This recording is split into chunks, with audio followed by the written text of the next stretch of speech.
Welcome everyone to Tuesday Talks. We are excited that you are logging on right now, and I see the attendees growing. So let's give it 1 minute or so. And while we're getting situated, just another welcome for coming to Tuesday Talks. I know for some of you, this is your very first Tuesday Talk, so welcome. For others of you, you've been coming for many, many weeks, and we're excited that you're back to hear a little bit more about soft skills, because that's what we always talk about at Initial View. But we're going to talk specifically about STEM today, which is super exciting. I know a lot of you are interested or think you might be interested in studying something related to STEM. And so this is definitely the talk for you. Really delighted and honored as usual to have wonderful, wonderful guests from 4 amazing different institutions, but all have a little bit of knowledge about STEM and what kind of student would be suitable for studying in this kind of field. Before we start, I just want to remind people that we have a Q&A box, and I would love for people to go ahead and start typing in their questions if you already have questions, because that will help me facilitate and fold questions in and kind of make sure that as many of those questions are answered in some form or fashion during this hour that we have together. That usually goes by so quickly. So definitely do that. Also get your chat box open, because I do, as usual, have a couple chat questions I'm going to be asking. So would love for you all to kind of be involved in that. So let's see. We will be playing Spot Mr. View, as we usually do. So be prepared for that. That means I will sometimes have a slide open, and I sometimes will have it closed. So you'll want to make sure that it's gallery view, so that you never know if Mr. View is coming into my window or Mr. View is coming into his own window. So just make sure that you have gallery view open just in case. And when you see Mr. View, take a screenshot and send it to our email, contact@initialview.com, and we'll make sure that we give you a prize. So we do have a few places if you need some language support tonight. If you need some Chinese language support, please go to this link that I'm going to put in the chat. And then you'll be able to see some chats in Chinese. You can ask questions in Chinese, and my team there will send that to us so that we can make sure we cover that as well. And without further ado, I think we're going to begin. And I would love for my guests to do a quick introduction. Maybe tell us where you're from and what your role is, and maybe how long you've been in the industry, and that would be awesome. I'll kick us off. I saw my name first on that list there. My name is Hannah Geyer. I am representing Carnegie Mellon University today, located in Pittsburgh, Pennsylvania. I'm a Senior Assistant Director of Admission, and I have been with Carnegie Mellon just about 3.5 years now. Wonderful. We'll kick it off to Peter. Hey, good morning or good evening to you, or somewhere in between. My name is Peter Osgood. I'm the Director of Admission at Harvey Mudd College. I've been here at Harvey Mudd for a bit over 20 years, so I've seen a lot of things happen, and I know where the skeletons are buried. I'm eager to talk with you. This is a subject I enjoy sharing with audiences. Great to meet you. Fantastic. David? Hello, everyone. My name is David Weibel. I'm the Associate Director of International Enrollment at Rochester Institute of Technology, RIT. We're a large private comprehensive university in upstate New York. We're best known for STEM programs, but we also have lots of others. I've been at RIT about 9 years, and before that, worked in boarding school for about 5 years, and also spent some time working in China. So. Wonderful. And Vera. Hi, everyone. Thank you again for attending. Thank you, Gloria, for hosting us. My name is Vera Grech. I use she, her pronouns, and I'm a Senior Assistant Director of International Admissions at WPI, Worcester Polytechnic Institute, and I have been here for 6 years. Wonderful. And I forgot that I should introduce myself as well. My name is Gloria, and I am one of the co-founders of Initial View, host of Tuesday Talks. And I lived in China for a long time, over 12 years, and recently relocated to Atlanta, and still very much in touch with all of our friends in China, and wish that I could be there, but enjoying the US as well. So thank you again for being here. And I wanted to kind of put it out there, this first question that I have, and let me share my screen one more time, because we're talking about STEM, and I wanted to see kind of where you all are in terms of your thoughts about that. So what do you think of when you hear STEM? Go ahead and put in the chat. I know that that it takes a little bit of time for people to get warmed up here. So while people are starting to think about what to type, I'm actually going to ask our admission officer colleagues, friends here, what do you hear people say about STEM that surprise you, or what do you think people, and I'm not going to go quite into the deep misconceptions, but just what are some of the typical things that you hear and that that kind of surprise you?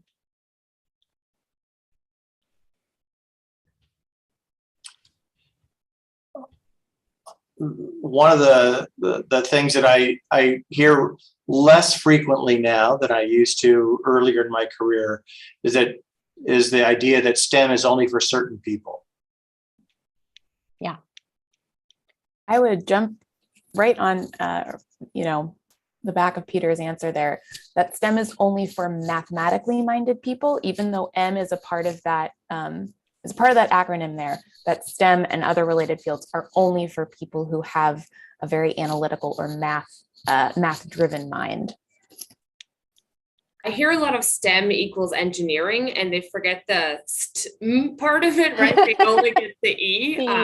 Exactly what Hannah said. Just because you're strong in one area of STEM, that's great. Maybe you're stronger in one of the letters than the other, but people tend to think straight engineering first.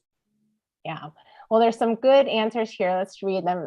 We've got research, smart people, innovation, physics, math, engineering, coding. STEM people make more money. Yeah, and I think that's not necessarily a misconception about STEM, but that there are a lot of careers available to STEM. So STEM tends to be something to study that sets a student on a course for a specific career. I mean, obviously people can change careers or change majors, but it's a recognition, I think, of the demand there is for STEM out there, which is correct. But for a lot of people, maybe they haven't thought broadly enough that you don't have to just be a mechanical engineer to get a job. There are lots and lots of ways to be involved in STEM. Yeah. I say that as someone who studied anthropology. That's why I'm here where I am today. Let's see, we also see some people have put art in there and design, and we're going to talk about that. An academic area including the studies of science, tech, engineering, and math. Great. Engineering work, science, mathematics, and technology. Hardcore field that uses a lot of fundamental sciences. It can be intimidating. Hard to apply for. It's like, what do you think of when you hear the STEM? Yeah, good. Intimidating to some people. Logical, analytical mindset. Great. These are great ways to start kind of getting our brain in the right frame. And we're going to keep going here. Another chat question. So given all of your answers of what you think of when you think of STEM, and kind of a little bit, our admission officer friends kind of gave you a little bit of direction to kind of think. What do you think makes a student suitable for a STEM major or field? And I'm going to let the audience answer first, because I know that our admission officer friends have a lot of things to say to maybe change your mind. So go ahead and let's see where you are with that. What do you think makes a student suitable for a STEM major or field? good at math and physics, creative. This is great. It's so fast that I can't even read it. Passionate about converting a theory to an application, creativity and imagination, logic, patience, carefulness, insistence, curiosity, persistence.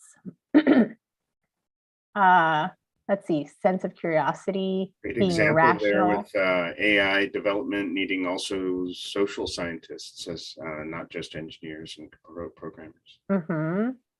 Great motivation, interest in design, technology, innovation, need for science, physics, math, creativity, artistic, creative. Creative is coming up a lot.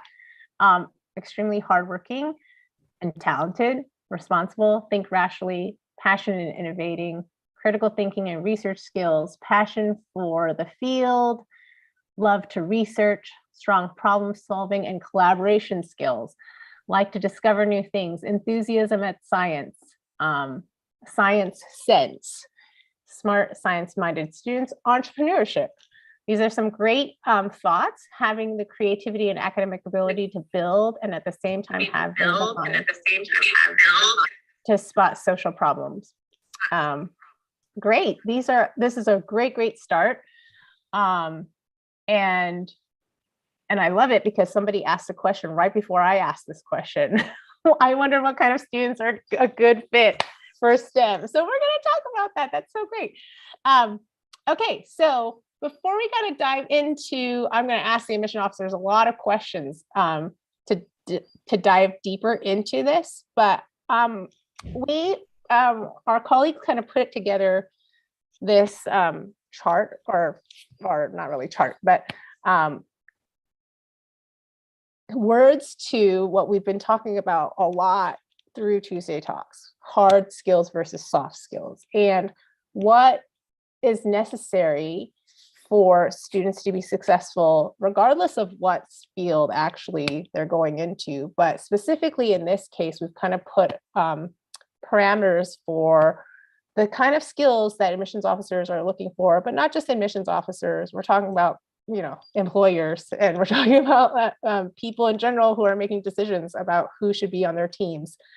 And so I'm putting that there. We kind of put a slide up there and know that you all will kind of interpret it however you want to interpret it. So I want to make sure that admissions officers are kind of weighing in here on how to think about this. So Peter, do you want to start us off here on this and thinking about, the approach of what you're thinking about in terms of skill sets for success at your institution, but also in mind with what do you actually want to do in the future, and what's going to be helpful for your future career?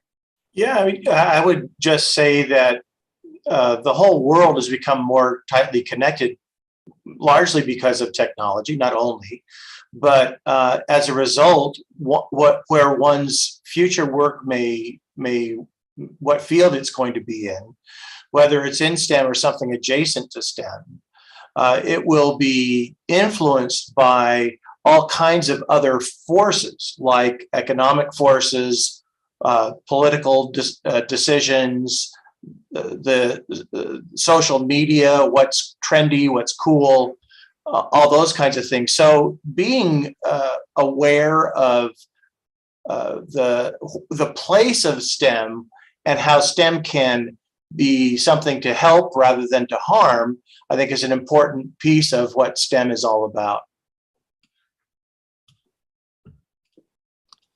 Great.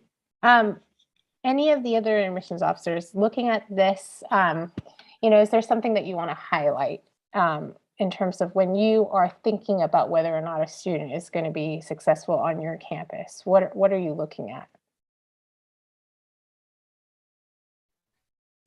I would point out, and I'll speak a little bit more generally, and then I can get a little bit more specific, but I think this entire slide points to the fact that nothing exists in a vacuum, right? No student is ever going to be just, you will be identified by your major, but that will never be your only identity piece, right?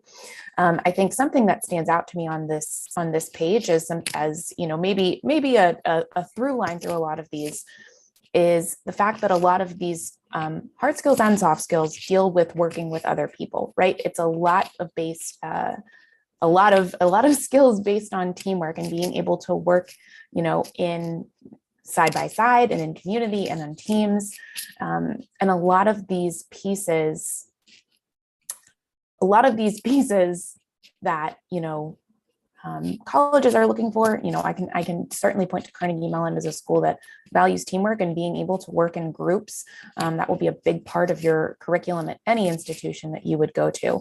But a lot of these soft skills wind up being a big part of that team experience, something that obviously you're developing throughout your high school, your years in high school and different opportunities that you've had, but that will grow exponentially, and that you'll have a lot more exposure to during your time at college. So certainly something to be thinking about as you're looking at different institutions and thinking about that combination of hard skills and soft skills.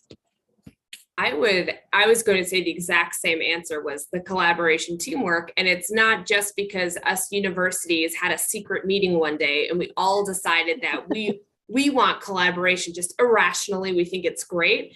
It's because for the rest of your life, this is one of the most important skills that you need to have.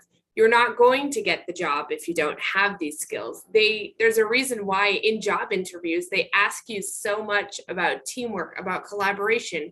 It's because you're always going to be working with other people, whether it's people who have a similar background, a similar academic discipline as you. Also, to David's point earlier, people who have studied very different things. And how do we take what we know about STEM? How do we link that to the humanities and arts? How do we do this? Because at the end of the day, we all go into STEM because we want to make the world a better place. We want to help others, and having that knowledge of how to work well with others is key. Wonderful. And I'm just going to show one more slide and we're going to turn off the slides. Because earlier we talked a little bit, one of the people who put in the chat really talked about kind of how we need social scientists to understand AI. We need, and there's a lot of creativity and design in that chat. So wanted to kind of highlight how STEM has become like the direction it's headed, especially with regards to this notion of STEAM. So David, do you want to kind of weigh in on what that looks like, what that means? Sure. This is something I like to talk about a lot because I see every day we're expanding the envelope of where STEM is, because technology is inserting itself in just about everything we do. From even this conversation is happening by way of technology, in lots of different corners of the world at the same time. So the technology is a given these days, but it's not enough. So what we're seeing is that technology is expanding into other fields, but at the same time, other fields are expanding back into technology and they're working together. We were talking just now about collaboration. Most STEM projects are not done by one person, especially anything big. They're done by teams of people. It's a team sport. And so when you think of, something like a video game or you can't just have a programmer doing it. We couldn't keep video game production or game design just in our computing college anymore. We had to bring it out and move it together with our animation and our film and motion capture and involve artists and involve others. So you're seeing an expansion of what used to be STEM. A lot of people for the last few years, we've been calling that STEAM and putting the art in there. And that's because you really need the creative sense. That was a great example in the chat of AI. How could you do a realistic AI if you just had a bunch of computer programmers there? You need to have people who understand the people that are using the computers or the people that are benefiting from the AI in order to anticipate what the people are going to do, because the people are part of that equation.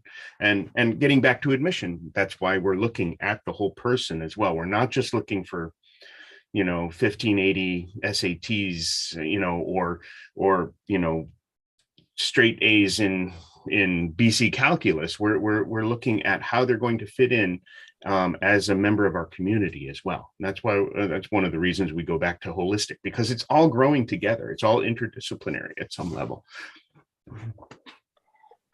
Peter, do you want to weigh in as well, given that your college is, a liberal arts and sciences college? I would simply agree that those kinds of qualities are ones that we would value. We're a particularly intimate place. We only have 900 students in all 4 years of the college experience, not 900 per class. So it's very important for people to interact with a wide variety of people, partly because for our school, you've got neighbor colleges literally across the street from you. And not every one of them is a STEM person, and that broadens your worldview. I think it's just the days, the image of a scientist usually with a smock coat, working by themselves in a lab. Those days have passed a generation ago. I think maybe more than one generation ago. Yeah, great. Well, let's talk a little bit about stereotypes. I would love to hear a little bit about kind of misconceptions of what STEM focused colleges look like. And so, I'm throwing it out there for any of you to kind of chime in. What are some things that people assume about your colleges and universities, and then are pleasantly surprised, or maybe shocked, and maybe not pleasantly surprised about when they arrive? I can go first on this one. And this, I'm assuming, is going to apply to all of our schools, is that you are there to study STEM. Your head is down. You are by yourself. You are just studying. That's it. They don't realize the amount of clubs that you can join, that you can play sports, that music is huge at these schools, that there's so many ways to get involved. Because just as we do a holistic review of the application process, we want to make sure that you're going to be a good fit for the university. That's because when you get here, we have so many leadership opportunities. We have so many organizations that you can join. We really want to make sure that all parts of you grow at the university. It's not just that one academic side of you, but you as a whole person is going to have a rewarding experience. And that means, outside of classroom hours, outside of studying, we have a lot of other things as well. I think one misconception, and I will admit, Vera, this kind of dovetails off of your answer, but the impact that our students can have in the local community is something that is not always recognized or understood as a part of the STEM experience. There are obviously a lot of days that you will spend in labs and thinking very theoretically about, your major, whatever STEM topic you're choosing to think about.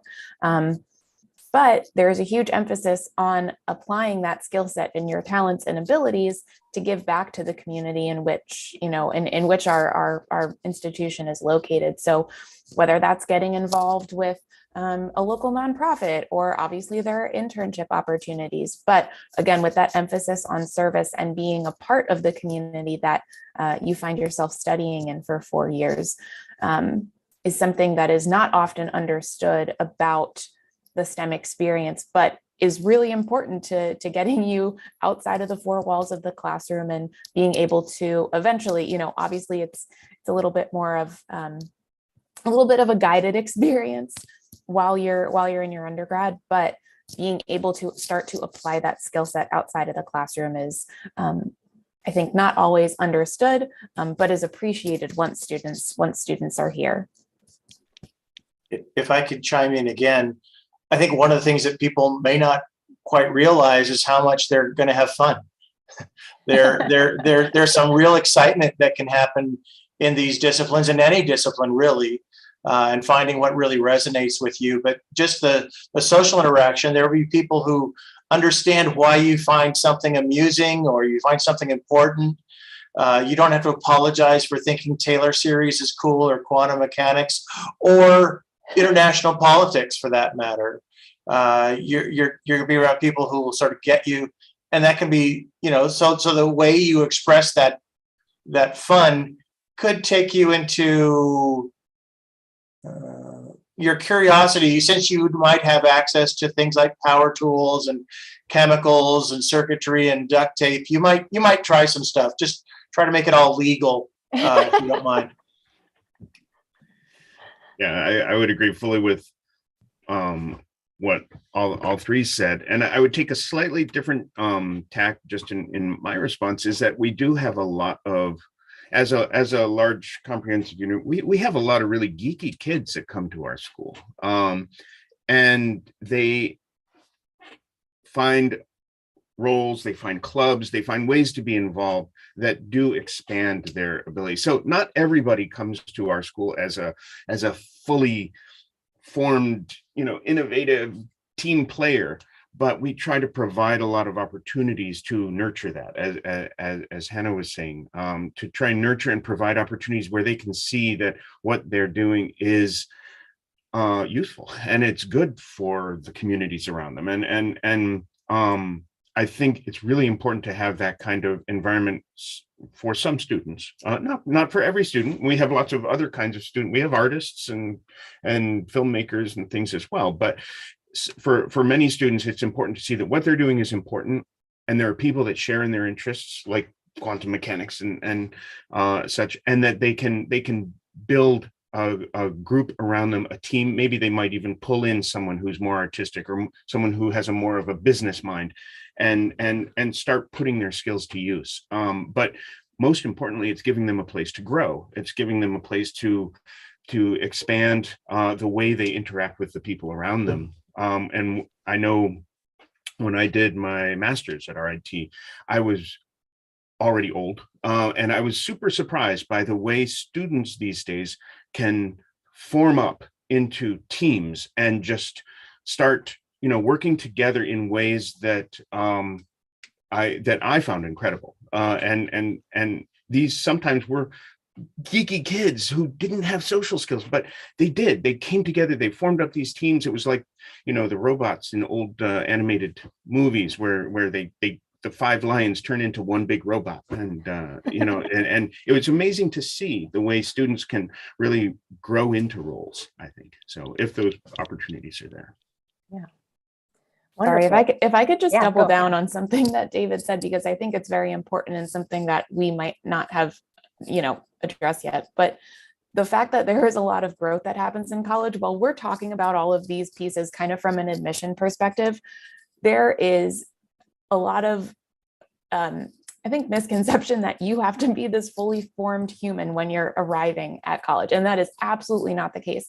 College is a time of growth and exploration and figuring out what it is that you love.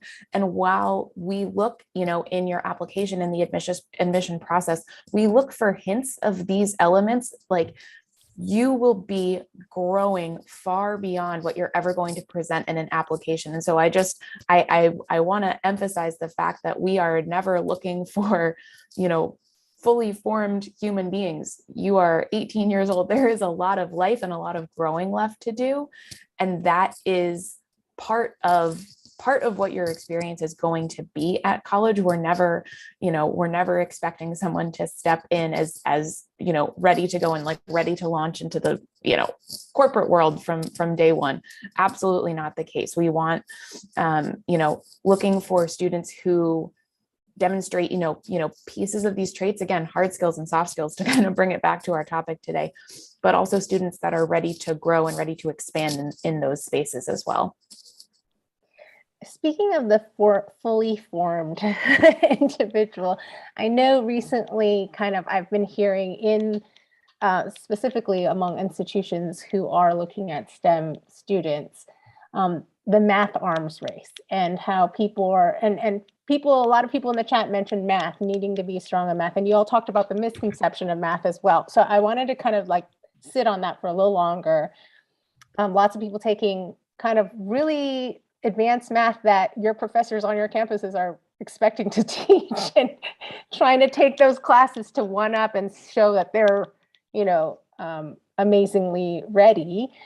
What do you have to say about that in terms of that? That's a hard skill that a lot of people are anxious about trying to meet this quote unquote standard at your institution. So any advice, thoughts about that, and how to maybe spend time differently if they don't need to take multivariable calculus, as a as a junior in high school.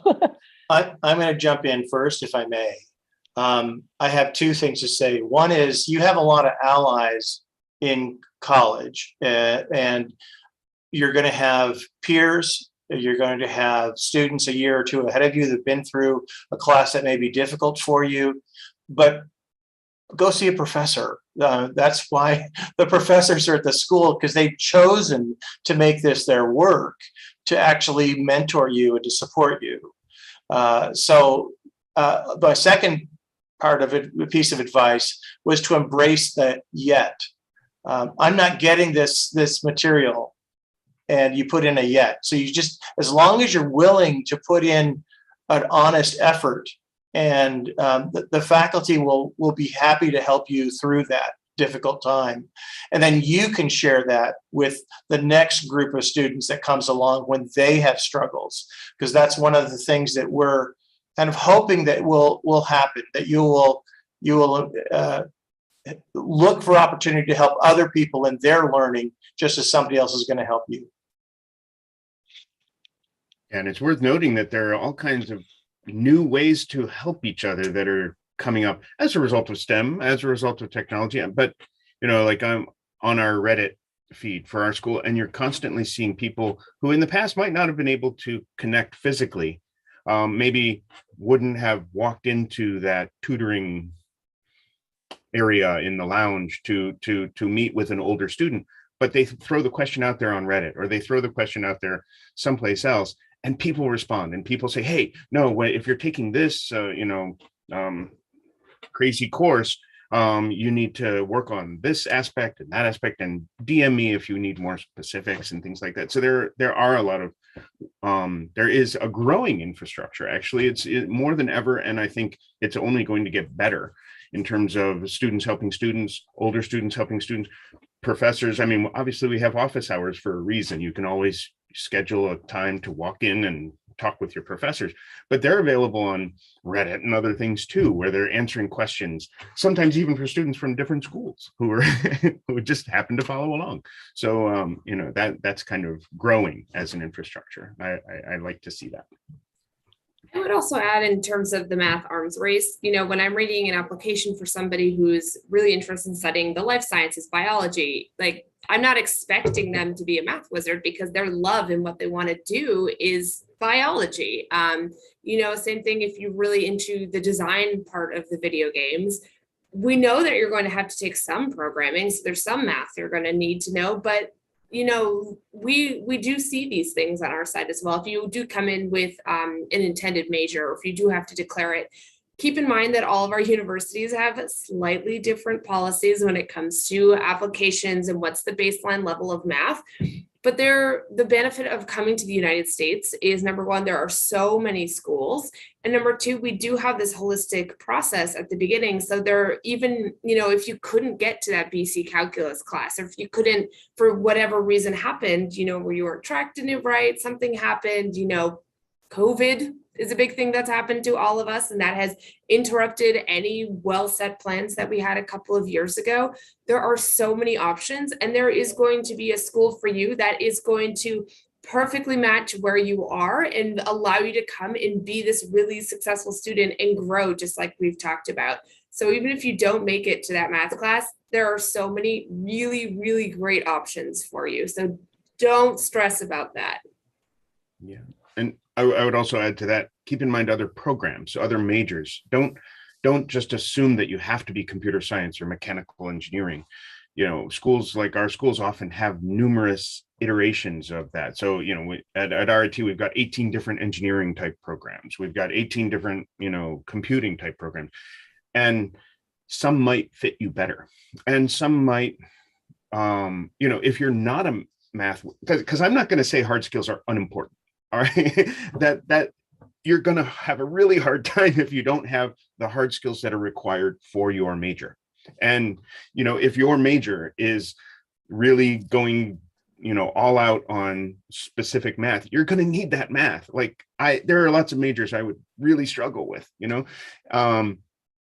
there might be some that I would be good at, but you need certain hard skills for certain majors. You need to look at yourself and say, what what do I want to do, first off, and do I have an interest and in persevering in that, in learning and developing those skills.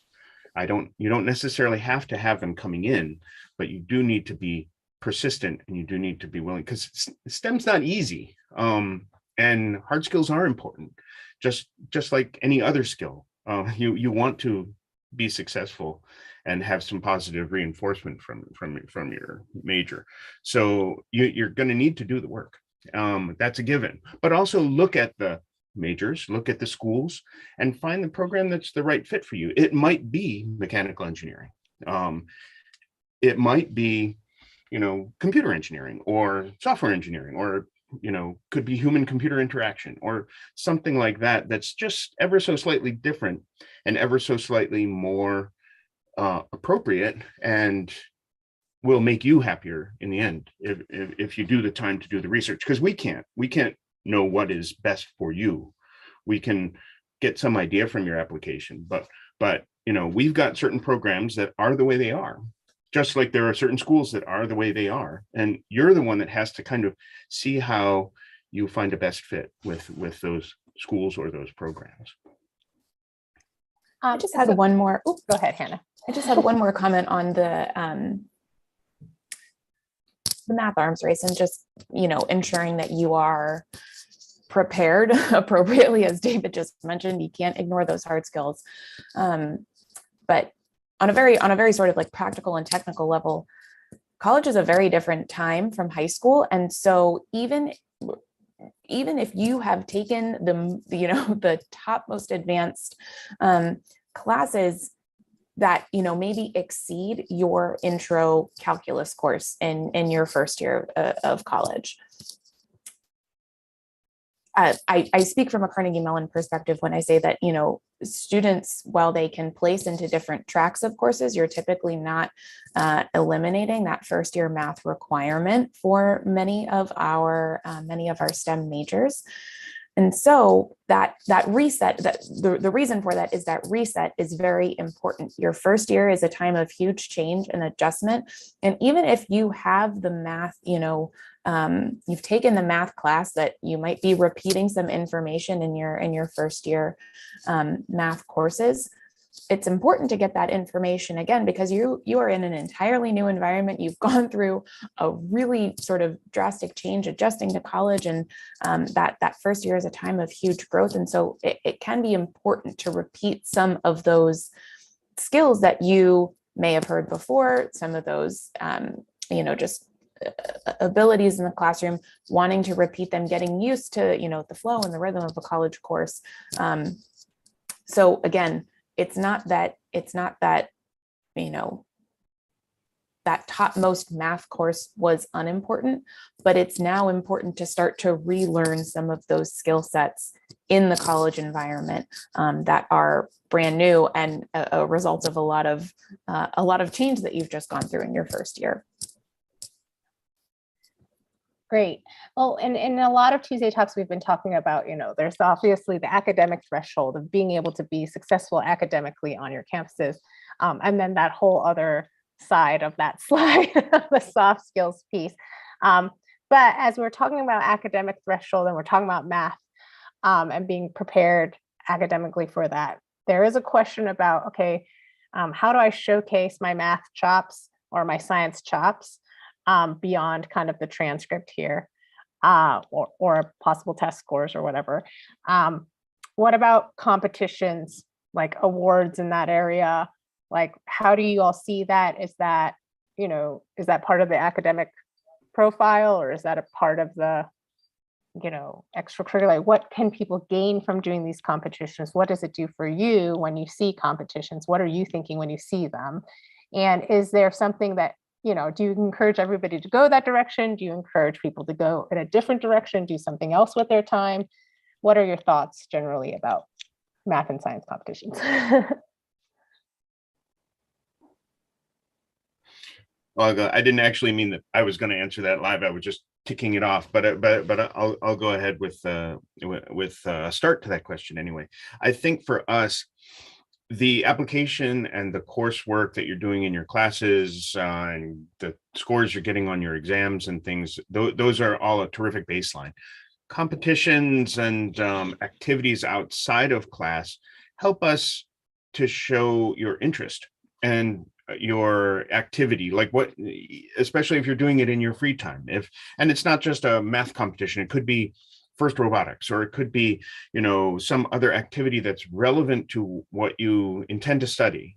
Now, there are lots of ways to be active where you don't have to just be, linear and only study and only do things that are related to your major. But if we see that you're doing things outside of school, like a competition or a team, it does help us to have an idea that this is something you're serious about and would even spend your free time on. So I think it's not to say that competitions are more important, because that would be too simple. Some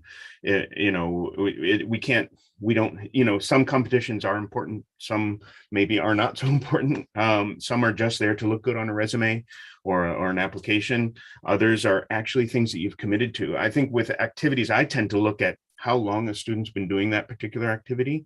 If they've done it, for 2 weeks in 1 year once, then it doesn't seem like a big, huge commitment, although it might be something that was building on something they've already done. But if I see that they're doing it every year for a significant chunk of time, then it starts to say, okay, this is something that the student is serious about outside of class. So that would be one way to look at those. I don't know what that. Yeah, I would also add that I don't know if you could ever get any of us to say like, yes, you must do this, and this one is always better than that one, because it all depends on you. It's what makes more sense for you. Are the competitions even available in the pandemic, right? We're not going to expect you to do something that is physically impossible because it's no longer happening. Or take care of yourself. If you are already so stressed out with all these things, is adding this one more activity because you think it could maybe one day help you get into that one specific school.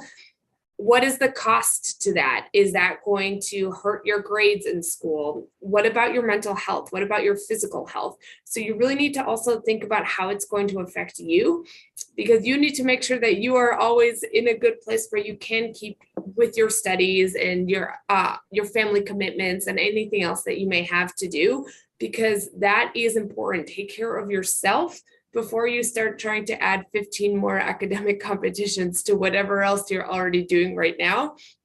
We need to remember to be kind to ourselves throughout this entire process, because it can be long and stressful. I think, we're all sort of hinting at this, but it's a quality over quantity discussion as well. If competitions are what you're into and you can, and you've been involved for, maybe it's just one for many, many years. Both David and Vera, stated this, but that is certainly that quality over just ticking off a list on an extra, ticking off different activities on an extracurriculars list. Is certainly something that demonstrates your commitment and that longevity within that activity. Something that I've encouraged students previously is thinking about, this is by no means a, prescription, but is the activity that you're involved in something that you could write, a couple paragraphs about? It doesn't always need to be your essay topic, but is it something that has enough depth and connection to maybe other elements of your experience that you would feel comfortable expanding on that in a written capacity? So I think that is one way to think about what you're involved in. Can you expand on that interest and why you're involved? Thinking about that why more than, oh, this is going on my extracurriculars list. Thinking a little bit more in depth and being able to say, yeah, I could write several sentences and go a little bit more, make some connections to this beyond it being just a math or science competition, can be an important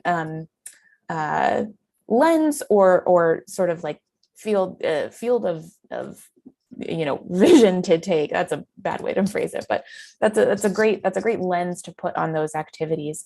I think to help determine whether or not they are worth your very valuable time and energy. Yeah, and I think I think in recent months there is some concern with test optional, cancellation of tests, external exams of like, I need to be able to show you my chops. So I think that's the question of like, is the competition, like I'm an Olympiad, champion, a better indicator of their academic ability, than spending my time doing some other kind of collaborative project with a friend or a group of people. And this is a hard conversation, I think, in holistic review all the time. But from the perspective of the audience, I think there are a lot of people like thinking, well, if things continue the way that they've been this last 2, now 3 years, do we need to do something else to show you that I am academically prepared for your very elite institution? So I know that's a hard question to answer. And it is going to be, it depends probably for most institutions, as it always is. But kind of in light of what we've been talking about and trying to steer this conversation of like, I think your academic chops, most of your academic chops are there. A lot of you have the academic chops and like thinking about these other ways to spend your time.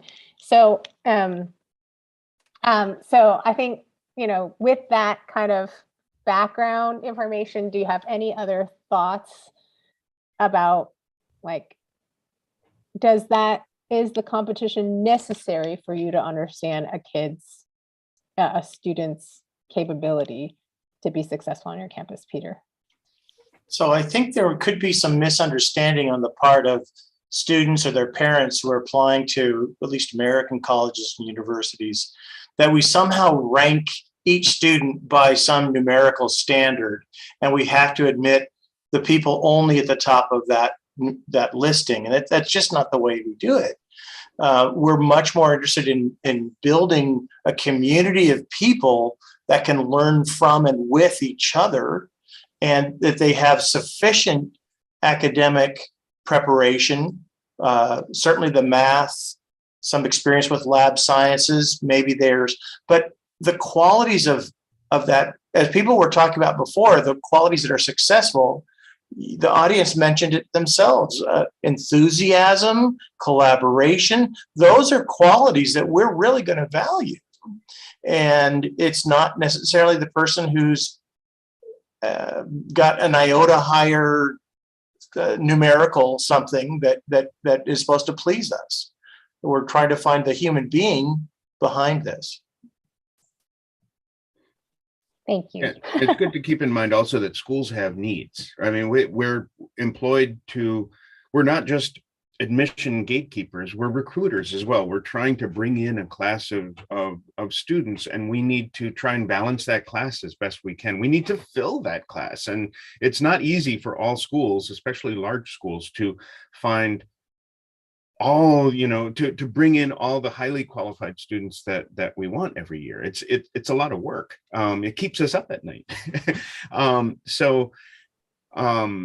We're trying to bring in students. Our baseline is, will this student be successful at our school? Do we think this student can be successful in our program and in the program that they're applying to?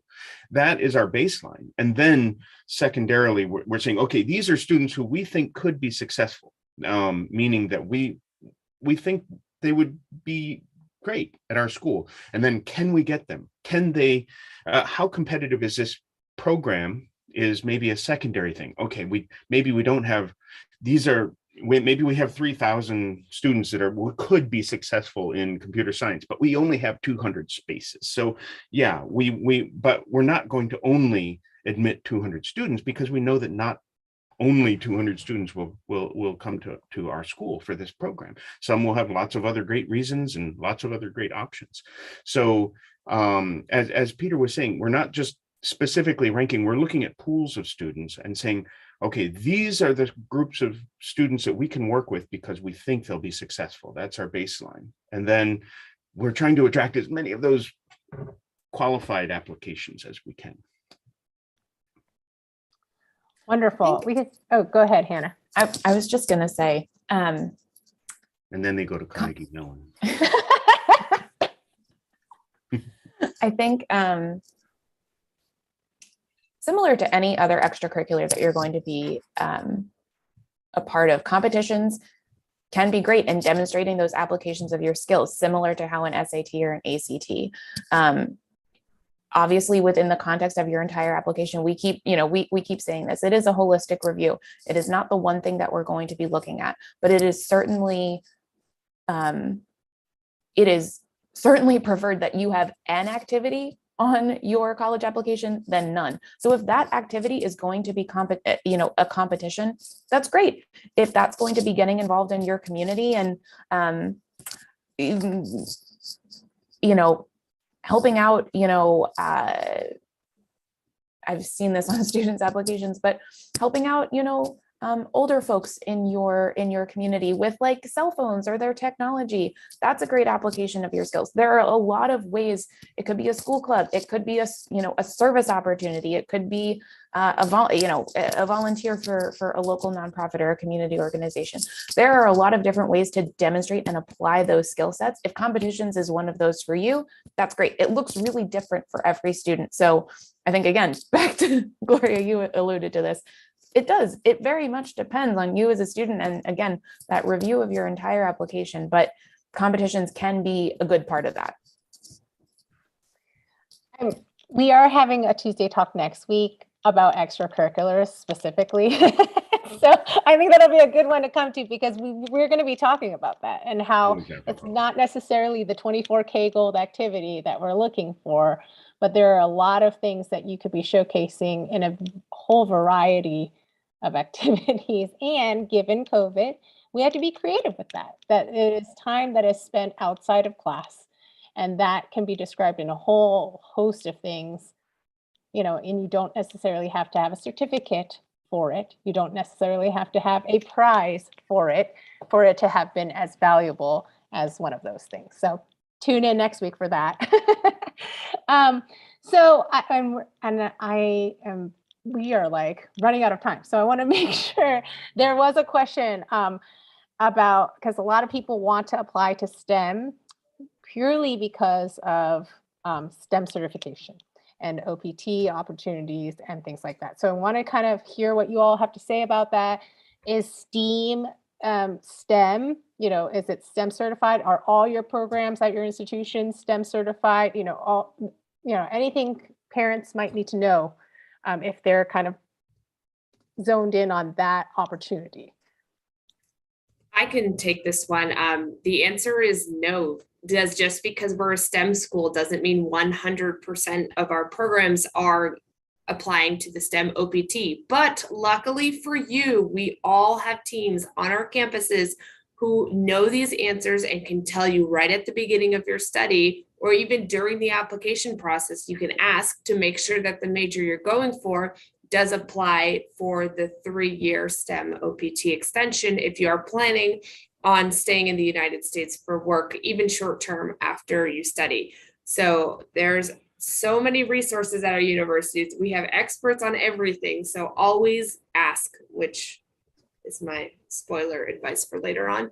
But yeah, always ask, because don't assume anything. We have a lot of people with a lot of knowledge. And so that STEM, especially if there's like a business school involved, there could be some that don't apply to that OPT extension.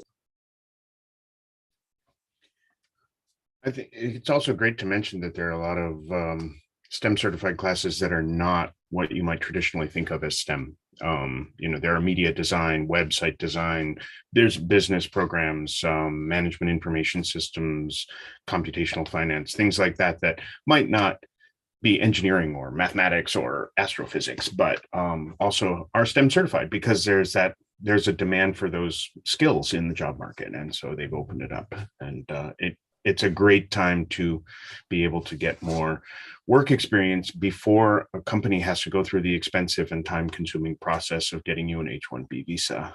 They can try you out, they can train you, they're effectively investing in you while you're doing your OPT, your optional practical training, or CPT in the case of a co-op. So they're investing in you. They're also trying you out and training you. And then, if they like the results, then there's a much greater chance that you'll get that job. Now, every major at a US school, every degree gets at least 1 year, but having 2 extra years is pretty helpful because you give them that sort of tryout period, and then you've got an extra time where you can actually be working and getting work experience and maybe getting poached by some other company or things like that. Great.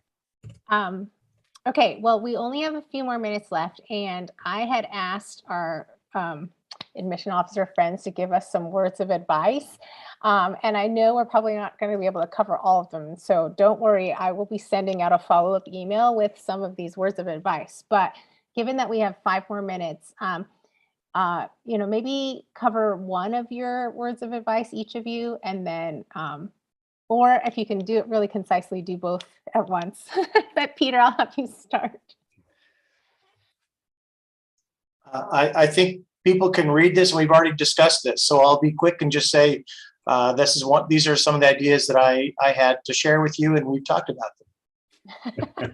Awesome. Yeah, right. same for me. We've actually covered most of these points. I think maybe I wasn't revelatory enough in my words of advice, but we got right to them in the beginning. There's a lot out there that people can do. Yeah, we talked about fit a lot. Help us see your fit. You can always help us out by being very explicit about why you love our school and why you're a great fit for our school, and just ask, email us. We love talking to you. We're not that scary. We love getting to know you in the process. And Hannah. Thanks. I just want to emphasize, because, I don't know that we really addressed this, but my second point here is being an advocate. I think that's really important to remember that, and this kind of relates to my first point, but admission is a two-way street. It's not just you're fit for our institution, but our institution's fit for you and what's best for you. Being an advocate for yourself can help you understand what it is that you want to see and make that selection process in the college admission process, smoother, and again, finding that best fit that Vera so eloquently referred to as well. Fantastic. And, speaking of advocating for yourself, this means being involved in your process. And it means that it means understanding, connecting with people as much as you can. Like, all of these lovely colleagues are happy to connect with you or to direct you where there are current students you can connect with. I cannot overemphasize how great it is to talk to a current student to really understand whether the fit is going to be there, because admissions officers have one thing to say about their institution, but the actual students are going to be able to tell you a different perspective. So definitely reach out to institutions, especially if you had some specific questions. I saw some specific questions in there about class size and other programs. So if you do, each of these institutions have wonderful virtual events of their own and campus tours and things like that. So do take advantage of that. I want to add a piece about advocacy here. It is very difficult to not focus on one specific part of your application, where there are questions about AP exams being canceled and how that impacts things. And we had a talk about that last week. We will continue to talk about that in future sessions. But remembering that it isn't one thing that determines your future here. And so you, as a student or a family and counselor, when you're advocating for yourself, you are advocating that I'm not just one score, that I'm not just one class that I took, I'm not just one competition I did, but I actually have all these aspects about me, which is why I want to do what I want to do. And that self-reflection piece is super important. You will be able to advocate for yourself and have these individuals in the committee room able to advocate for you if you're able to give them more details and not just worry about that one area, which I think is really a temptation for STEM students specifically, because there's that feeling that I need to show this one research I've done. But you have to remember that you're a whole person, and all of those things that we talked about on that soft skills side are going to be actually what makes you successful in the future. So David, you want to say one last word? Well, could I put in a little mention that there are a lot of different ways to advocate for yourself, but the more we can get to know you as a person, the better. So I would mention that there is a great service that provides a window on students. It really provides a direct window on students. And it's Initial View who organized this event today as admission. I didn't tell him to say that. She didn't. I don't get paid for this. But as admission people, your interview can show up right in our essentially right in our mailbox, and we can get a firsthand look at a student. So especially nowadays with less reliance on standardized testing, things like that, it's useful to make that personal connection with a student, because it helps us to remember who you are, and it helps us to kind of think of you as a person as opposed to papers. And we don't use paper anymore, but in the old days we used papers and folders, but now it's all electronic. But we see you as a person, we hear you, we hear your excitement, we hear what you're interested in. That has an effect, because we're all people. It is people making these decisions. It's not a computer yet. It's people, and we're working through and trying to find other people that will come to be a part of our communities. So think about the Initial View interview. I'm just saying. Thank you, David. And they're nice people. Wonderful. Well, thank you so much for your time. Peter, you woke up really early for this talk, so we really appreciate you. It's now 6 a.m. for you. And so I hope you get a chance to take a good break today. And thank you so much, everyone, as usual, for showing up here. I'm going to let my colleagues go on to their next meetings, or maybe to get another cup of coffee. And I'm going to stay on for a few extra minutes, because I know that there are some people who have additional questions about Initial View. So if you would like to hear more about Initial View, I'm going to stay on here. And for the rest of you, have a great night, morning, afternoon, wherever you are. And please do tune in next week, especially if you are concerned about those 150 characters for each extracurricular activity on your EC list. Okay, take care. Good night. Thanks all. Good morning. Thank you. Thank you.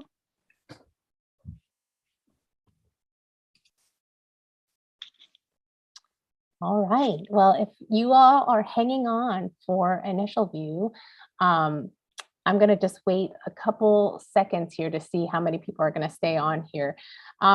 For those of you who don't know, and this is your first time hearing about Initial View is a video platform, an interview platform for students to record an interview with us, and then we are able to send it, or you're able to submit it to as many schools as you'd like as part of your application. And so if you have questions about that, I'm here to answer them. So go ahead and start asking questions if you have questions. I will just hang on, and I plan on staying here for at least 20 minutes if people are going to stay on. If people are going to log off, then I'll log off earlier.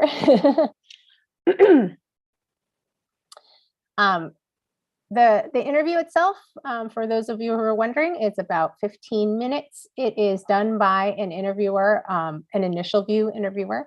Our interviewers are mostly former admissions officers, former college counselors, people who have kind of been talking to students a lot over the years.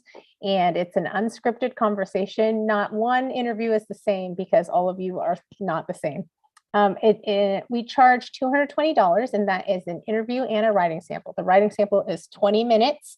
It is an open-ended prompt with no right or wrong answer. So you write in response to that prompt. It's not graded, it's not evaluated. It is available for the admissions office to see. And that is part of the process. So that $220 includes both the interview and the writing sample, and all you can send. So it's the same price if you send it to one institution, or if you send it to 20, depending on how many schools you're applying to.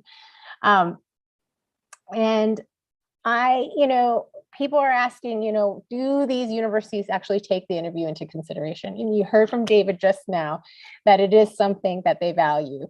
And all 4 of the institutions that were on the call today, they all on some level look at initial view at some point. So, but the nice part of it is that we are actually integrated with software that is the reading software for admissions offices. What that means is that your interview sits inside your file. So when do they watch the interview? It varies by institution, but it is right there in the file. So many institutions, their first reader will actually see it and often click play, listen in the background while they're looking at your Common App, while they're looking at your EC list, while they're looking at your transcript even. And so that's why it's different. Initial view is a little bit different than other interviews in the process. An admissions interview with an interview with an admissions officer, an interview with an alum. These are one-time conversations and a written evaluation afterwards. And that is also in your file, but there's a little bit of a different effect. They might be looked at kind of once, that written evaluation. And the video is sort of there all along. And so when we talked about advocacy, when we talked about advocating for yourself, I like to say your voice is in the room. You're literally in the room where it happens. And so we have had admissions officers tell us that during committee, a particular admission officer is advocating for a student and will say, here, listen to their initial interview for 30 seconds, and they'll play for 30 seconds. So there are different times where the interview is taken into consideration. And my advice is, if you've done the interview and you get to review it before you decide to do anything with it, and you review it and you feel like this represents who I am, then you should send it to all of the schools. And given the change in admissions and the change of testing and the change, I think it does not hurt to send it to every institution that you apply to, because they need more information and they appreciate the information. Let's see, are there other questions here? I know that some people are wondering the best way to prepare. If you're a junior, I feel like you're probably prepared. You've been spending your time preparing just by going to high school and having friends and being a part of your community. That being said, the best way to prepare is, one, doing a self-reflection exercise, really kind of thinking about what you love, what you're good at, what makes you excited about the future, all these kinds of things. Sometimes you just have to ask yourself that question. And then the second thing I would recommend is talk to as many people as you can. Talk to your students. If I were an admissions officer, what is kind of missing in the application is that interactive piece and what you're like with other people. And I would want to know, what kind of roommate are you going to be? Are you going to go to professors' office hours? Are you going to join organizations? And so you talking a lot with friends, classmates, but also teachers, counselors, the more you do that, the better you're prepared you're going to be. And if you play interviewer, honestly, with your friends, you're going to get better at this too, because for initial view, we don't have a set list of questions, and we always ask follow-up questions. So for example, if I'm saying, what is your favorite subject? And you say math, I'm not going to leave it there. I'm definitely going to ask a follow-up question. So you have to imagine, if I were the interviewer and I asked, what's your favorite subject? And your friend said math, what would your follow-up question be? Most likely you might say something like, well, why do you like math? Or what kind of math are you studying right now? Or, have you done any projects related to math? Are any of your activities related to math? There are a lot of possible follow-up questions. If you play interviewer with your friend, you're going to figure out, oh, I need to know the answer to that question. I need to know how to go deeper to be able to showcase more of my abilities, more of my interests, more of my passions. So that would be one of my recommendations on how to get ready for this interview. If you are a junior, we do have junior interviews, which are mock interviews with our interviewers.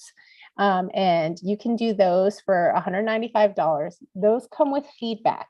There will be one admission officer giving you feedback on your interview. So if you feel nervous about doing it for real right away, go ahead and sign up for a junior interview, and you'll be able to get feedback, and not just get feedback from the admission officer, but ask for feedback with your teachers and your counselors and your parents. You know, they're real people too. They are interacting with people. And what I think we're trying to get at in the interview is your soft skills and your personality, what you're going to be like as a collaborator.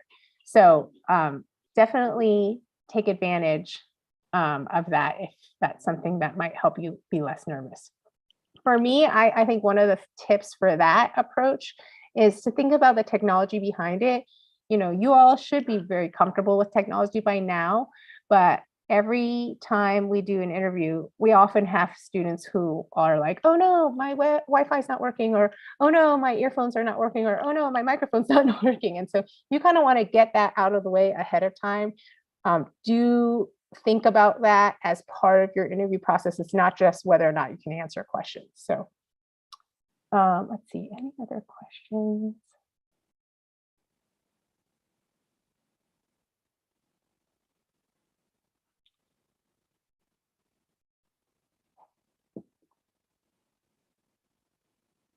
I'm looking over here if we have any questions here. If you are interested in having me do an info session for your school, if you happen to be a counselor or if you're a parent, you can advocate for this among your community as well. We are always happy to do kind of info sessions where we talk a little bit more in detail about how to kind of approach the process. So if you are interested in that, please do email us at contact@initialview.com because we are happy to schedule that for groups of at least 10. If you have 10 or more people who are interested in learning more, we can do those info sessions for free at a time convenient for you. So when is the best time to do an initial view interview? That's a good question. I would say if you're a junior, start getting ready for it right now. Or at least sign up for one right now, because a lot of people have already signed up for September dates. If you have, you know, right after you finish your junior year, some people like to do a summer activity, whether it be like an internship or a research opportunity or part-time job and things like that, or a summer program. And so if you feel like you're going to learn a lot or glean a lot, or your direction might change because of that, then maybe you can wait till after the summer to do it. But I would recommend that your interview gets sent out at the same time as your application. So look at your application deadlines. If you're applying early action or early decision, and a lot of those deadlines are October 15th, November 1st. So you'll want to do the interview at least 2 weeks before that deadline so that you can make sure the interview gets there at the same time. Because the interview is an optional component, a lot of times there's no deadline for it. You can still submit it after the application deadline. But the reason I say send it with your application is because you want that first reader to have access to it. Because that might make a difference in the first reader pushing your file along. So again, if you can just try to sign up by, I would just start signing up because September and October are very, very popular times. You should be able to see on the booking page that we do have times, kind of all hours, because we have multiple time zones represented in our interview pool. So just take a look, and if you can't find a time that works for you, email us at contact@initialview.com. We have never refused a student an interview and always able to find a time. And so that is another advantage of Initial View over an alumni interview. We will always have somebody to interview you. Great. If you do plan on doing a junior interview, we ask people to do junior interviews by June 30th. So if you already got a junior interview voucher through one of your schools, make sure you actually book the interview before June 30th, because our admission officer friends, they can't really give feedback after June 30th because they need to get ready for their next cycle. So if you want to make sure you get a little bit of feedback, I would recommend that you do the junior interview as soon as possible. Fantastic. Any other questions before I say goodbye for the evening or the morning, depending on where you are?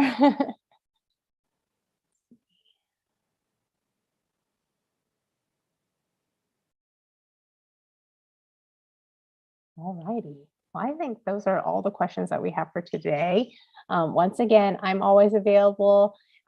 We are available on WeChat, Instagram, Facebook, so but also just our email. So if you have additional questions, please reach out to us. We love to hear from you. We'd love to give you some guidance on how to approach the interview in your college admissions process. So thank you so much for joining us tonight. Have a great evening, afternoon, morning, wherever you are, and we'll see you next week. Take care. Bye.